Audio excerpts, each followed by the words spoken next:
આ જે મેં ગમછો પહેર્યો છે ને એ ગમછો નથી, આ આદિવાસીની ઓળખ છે. અને આ ઓળખ ક્યાંય છુપાણી નથી. ભાજપ જેવી ઘણી બધી પાર્ટીઓ આવી ગઈ, કોંગ્રેસ જેટલી ઘણી બધી પાર્ટીઓ આવી ગઈ અને દેશમાં પાર્ટીઓની હરોળ છે. પરંતુ આ જે રંગ છે, આ જે પરંપરાઓ છે, એ પરંપરા આજે પણ જીવિત હતી, 10,000 વર્ષ પહેલા પણ જીવિત હતી અને 10,000 વર્ષ પછી પણ જીવિત રહેશે.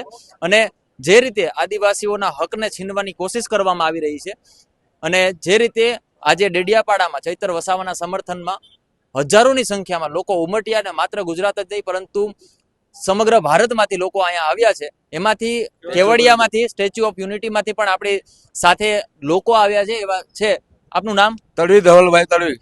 ધવલભાઈ, શા માટે આવ્યા છો અહીંયા? ચૈતરભાઈની લડાઈ માટે. ચૈતરભાઈની લડાઈ શું છે? દેશ માટે. શું પણ એમ? દેશ માટે ને આદિવાસી માટે. આદિવાસી આદિવાસીને અત્યારે શું જરૂર છે? રોજગારીની જરૂર છે ભાઈ. આપણી સાથે બીજા પણ અન્ય એક વ્યક્તિ છે. તમારું નામ? રાહુલભાઈ તડવી. રાહુલભાઈ, ક્યાંથી આવ્યા છો? સ્ટેચ્યુ ઓફ યુનિટી આવ્યો હતો. મારું નર્મદા ધાબા ચાલે છે ત્યાં. સ્ટેચ્યુ ઓફ યુનિટીની બિલકુલ 100 મીટરના એરિયામાં મારું ધાબા ચાલે છે. અત્યારે સ્ટેચ્યુ ઓફ યુનિટી માટે ચૈતરભાઈ ઘણી લડતે આપી છે અને બહુ જોરદાર લડત. ડેડિયાપાડા હોય છે, સ્ટેચ્યુ ઓફ યુનિટી હોય કે પછી ગુજરાતની વિધાનસભા હોય, આદિવાસીઓ માટે લડત આપી રહ્યા છે. તમારા વિસ્તારમાં શું લડત આપી? બહુ જોરદાર લડત આપી છે. ચૈતર વસાવા આવ્યા ત્યાર પછી તો અમને બધી સુકૂન મળ્યું છે. એક જાતનું સુકૂન કહેવાય ને, એ સુકૂન મળ્યું છે અમને. શા માટે ચૈતરભાઈને જેલમાં નાખ્યા? હવે ચૈતરભાઈને આ ફસાવાનો જે કાવતરો કર્યો છે, કોણે ફસાવ્યા? સરકારે જ ફસાયો છે લોકોને. સરકારે જ ફસાયો છે. જે ફોરેસ્ટ અધિકારીઓ છે, ગમે તે હોય કે ભાજપના અધિકારીઓ છે, મેં કોઈનું નામ લેવા નહીં માંગતો, પણ જે ફસાવ્યા છે એ ખોટી રીતે ફસાવ્યા છે લોકો. હવે જે ફરિયાદ થઈ હતી એ 2 દિવસ પહેલા એનું નિરાકરણ થઈ ગયું હતું, સમાધાન થઈ ગયું હતું. ત્યાર પછી એ લોકોને 4 દિવસ પછી ફરિયાદ કરવાનો શું જરૂર હતી? એવું આ લોકોનો એકદમ ફસાવાનો કાવતરો જ છે સર. ને જે ચાલી રહ્યું છે ઇનલીગલી ચાલી રહ્યું છે. જે ચૈતરભાઈ જે કરે છે આપણા દેશ માટે નહીં કે આપણા નર્મદા જિલ્લા માટે નહીં કે આજુબાજુના જિલ્લાઓ માટે જે લડી રહ્યા છે ચૈતરભાઈ, 1 નંબર લડી રહ્યા છે. જે કરી રહ્યા છે, લોકોને આજ સુધી 50 લાખ રૂપિયા નહીં મળ્યા. જે મરણ જમણ આજનો માટે 50 લાખ રૂપિયા નહીં મળ્યા, અત્યાર સુધી નહીં મળ્યા, પણ હમણાં મળ્યા છે. જે ડેમમાં આટલા લોકો મરી ગયા છે, લોકો આજે 5,000 થી ને 50,000 લોકો મરી ગયા છે. તેના 50,000 નહીં મળ્યા, પણ ચૈતરભાઈ આવ્યા ત્યાર પછી સત્તામાં આવ્યા. ભલે જે પાર્ટી હોય તે, આમ આદમી હોય કે ગમે તે હોય તે પાર્ટી હોય, પણ ચૈતરભાઈ જે અમારું કામ કર્યું છે બહુ જોરદાર કામ કર્યું છે. એમના દીવાના થઈ ગયા તમે. ને જે ચૈતરભાઈ માટે લડે છે તે હંમેશા લડતા રહો એવું કહું. અહીંયા સાંસદ પણ ભાજપના છે, મનસુખભાઈ વસાવા, એ પણ આદિવાસી સમાજમાંથી આવે છે. તો એ આદિવાસી માટે કંઈ કરતા નથી? કરે છે, કરે છે. શાંતેશભાઈ ખાલી ફૂંક મારે છે હવામાં ફૂંક મારે છે. જે ઉપરથી ફૂંક જાય એટલે તે ખાલી ગાંધીનગર પહોંચે એટલે નીચે જતી રહે. હમણાં પેલું રાજીનામા વાળું તમે સાંભળ્યું હશે સાહેબ. રાજીનામા વાળું સાંભળ્યું, 10ના બેનનું સાંભળ્યું હશે, મનસુખભાઈનું સાંભળ્યું હશે, બધાનું સાંભળ્યું હશે. ખાલી ફૂંક મારવાનું ને નીચે ઉતરી જવાનું. સમજી ગયા? પણ એ જયારે ચૂંટણી આવે છે મોટા ભાઈ, ત્યારે પછી ફૂંક મારીને આપણા મત લઈ જાય છે, એનું શું? મત કોઈ નહીં લઈ જતું. આ ફૂંક મારતી મત વગર તો જીતતા જ ન હોય ને. નર્મદા જિલ્લામાં પૂરી ફૂંક વગી ગઈ છે. ફૂંક પૂરી મારી દીધી છે નર્મદા જિલ્લામાં સાહેબ. 2027 નો શું પ્લાન? ચૈતરભાઈ વર્ષ માટે આ એરિયામાં નતા સાહેબ. એટલું તો તમે વિચારો.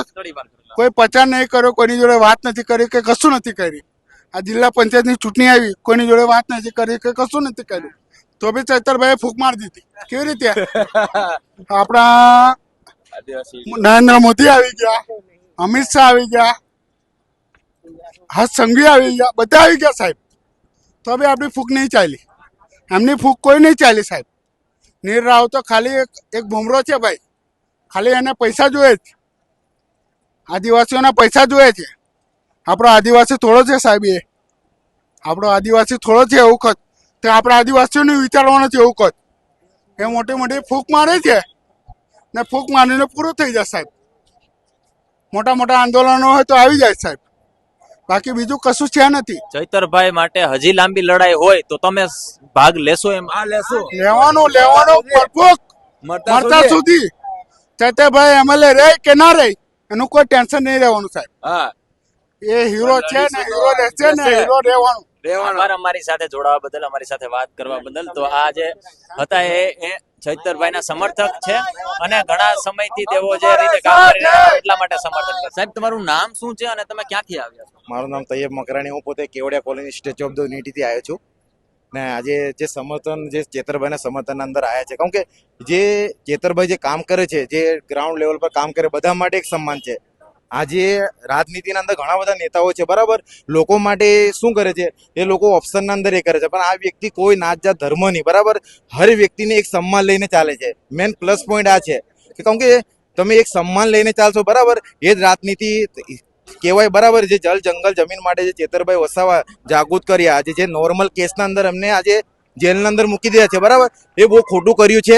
ને આ વસ્તુ આજે જે આટલા લોકોને સજા કરી છે, બરાબર, આજે 18 દિવસનો છોકરો છે, બરાબર, આજે એ વ્યક્તિને પણ જેલમાં પૂર્યો છે, બરાબર, બહુ અન્યાય કહેવાય એમ. આજે આપણે કોર્ટમાં કમ જઈએ છીએ કે આપણને ન્યાય મળે એના માટે જઈએ છીએ, બરાબર, એ વસ્તુ છે જ નથી. તો એના માટે અમે આજે જે જનતા ભેગી થઈ છે, બરાબર, એમના અવાજ માટે આજે લાખો લોકો અહીંયા ભેગા થયા છે. કંઈથી બધા ઈસ્ટર મધ્ય ગુજરાત છે, આજે મહારાષ્ટ્રના છે, બરાબર, અલગ અલગ જગ્યાથી પબ્લિક આવી છે. કેમ કે લોકો આજે કોઈને કોઈ બસ મોકલવામાં નહીં આવે, કોઈને કંઈ પેટ્રોલના પૈસા કંઈ આપવામાં નથી આવ્યા, લોકો પોતાના ખર્ચે અહીંયા પહોંચેલી છે.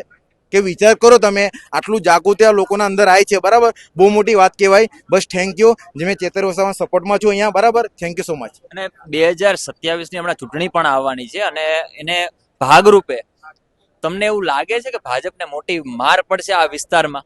અગર ચેતરભાઈને એ લોકો જેલમાંથી ના પણ છોડે ને તો પણ વિધાનસભાનો માર છે, અને અગર ચેતર વસાવા બહાર છોડી પણ દેશે ને તો પણ બહુ મોટી માર છે. કેમ કે આજે એમના આજે લાસ્ટ પૂર્યા પછી લોકોના અંદર બહુ એક્ટિવિટી વધી ગઈ છે, બરાબર, જે એક્ટિવિટી નથી એ પણ વધી ગઈ છે. મેન પ્લસ પોઈન્ટ આ છે. Thank you so much.